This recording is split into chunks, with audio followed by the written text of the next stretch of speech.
รคิดว่าบัตเตอร์เค้กต้องมีแค่กลิ่นเนยลองมาดูเวอร์ชั่นใบเตยก่อนวันนี้ชวนทำบัตเตอร์เค้กใบเตยเนื้อเค้กนุ่มแน่นแต่ไม่หนักจนเกินไปวิธีทำง่ายมากได้เนื้อเค้กเนียนสวยหอมละมุนถ้าใครชอบเราไปดูวิธีทำกันเลยค่ะเริ่มจากการเปิดเตาวอร์มไฟเราจะอบที่อุณหภูมิ150องศาก็จะวอร์มไฟไว้ที่160องศาเพื่อป้องกันไฟลดลงจากการที่เราเปิดปิดเตาและขั้นตอนนี้ก็สามารถนำเนยเข้าไปละลายพร้อมกับการวอร์มเตาได้เลยต่อไปมาเริ่มตีส่วนผสมใส่ส่วนผสมทุกอย่างลงไปยกเว้นผงใบเตยและเนยละลายก็จะมีไข่น้ำตาลนมแป้งเค้กผงฟูและนมผงสำหรับเบเกอรี่โดยใช้เป็นไข่ไก่เบอร์2จำนวน3ฟองวิธีทำเหมือนกับเค้กสปันส่วนที่เป็นของแห้งแป้งเค้กผงฟูและนมผงให้เราใช้กระชอนร่อนแป้งลงไปจากนั้นใส่เอทีป้ายไปที่หัวตะกร้อแล้วใส่หัวตะกร้อคนส่วนผสมให้เข้ากันเพื่อป้องกันแป้งฟุ้งกระจายเอทีที่ใช้จะใช้แบบนี้ค่ะต่อไปมาเริ่มตีส่วนผสมขั้นตอนแรกตีด้วยสปีดความเร็วสูงใช้เวลา1นาทีเมื่อครบเวลาก็หยุดเครื่องแล้วปาดโถ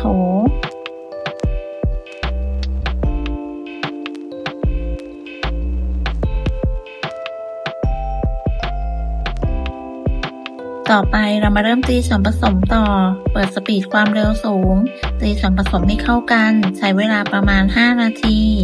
ตีให้ส่วนผสมขึ้นฟู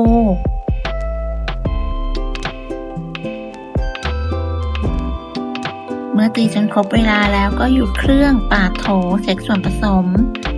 มที่ได้ไม่ข้นแล้วก็ไม่เหลวเกินไปขั้นตอนต่อไปเราจะใส่เนยละลายเปิดสปีดความเร็วต่ำทยอยใส่เนยละลายลงไปโดยเทใส่ลงไปเป็นสายจนกระทั่งเนยละลายหมดเนยละลายที่ใช้จะต้องมีอุณหภูมิอุ่นค่อนไปทางร้อน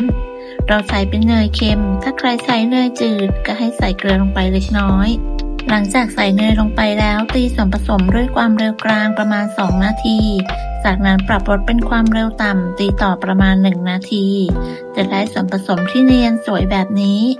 จากนั้นก็ตักส่วนผสมออกมาประมาณ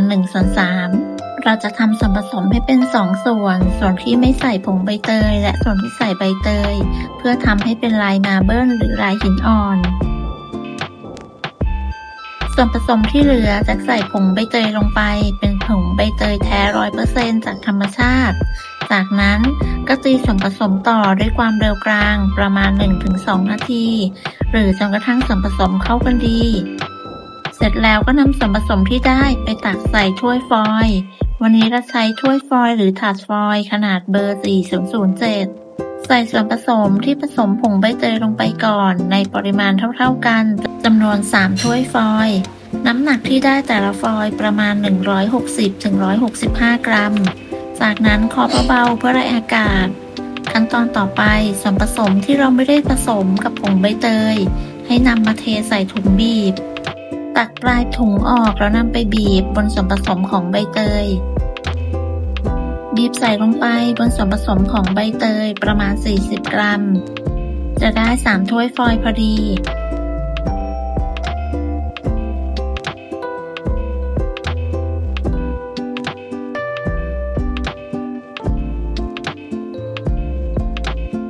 เสร็จแล้วให้เราเคาะเบาๆเพื่อไล่อากาศอีกครั้งจากนั้นใช้ปลายช้อนส้อมหรืออุปกรณ์อื่น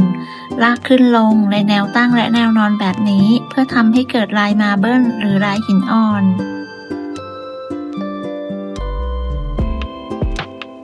เราจะอบด้วยวิธีรองน้ำดังนั้นให้เราใส่น้ำร้อนลงไปในถาดให้สูงประมาณ1เซนแล้วก็นำเข้าอบกันได้เลยอบที่อุณหภูมิ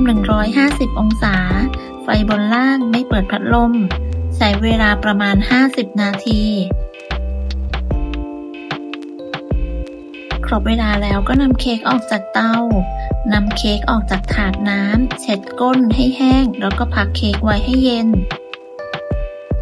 บัตเตอร์เค้กใบเตยสูตรนี้เนื้อเค้กเนียนนุ่มหอมกลิ่นใบเตยรสชาติหอมหวานกำลังดีอบใส่ถ้วยฟอยล์ทำให้สะดวกง่ายไม่ต้องล้างอุปกรณ์เยอะใช้ผงใบเตยแบบนี้สะดวกครบจบได้ทั้งสีเขียวกลิ่นและรสชาติของใบเตยชัดเจนใครชอบทำบัตเตอร์เค้กบ่อยๆลองทำบัตเตอร์เค้กรสใบเตยสูตรนี้ทำง่ายอร่อยเก็บไว้ได้นานจะทำกินหรือทำขายหรือแจกเพื่อนบ้านเพื่อนร่วมงานหรือเป็นของขวัญของฝากลองทำดูเลยในขั้นตอนการใส่ผงใบเตยจะนำมาใส่ในตอนขั้นตอนสุดท้ายเนื่องจากต้องการแบ่งส่วนผสมเป็น2ส่วน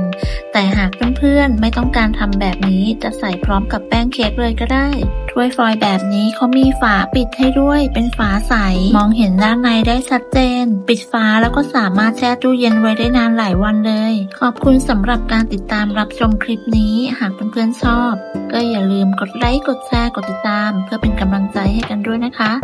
สำหรับคลิปนี้จะต้องลาไปก่อนพบกันใหม่ในคลิปหน้าสวัสดีค่ะ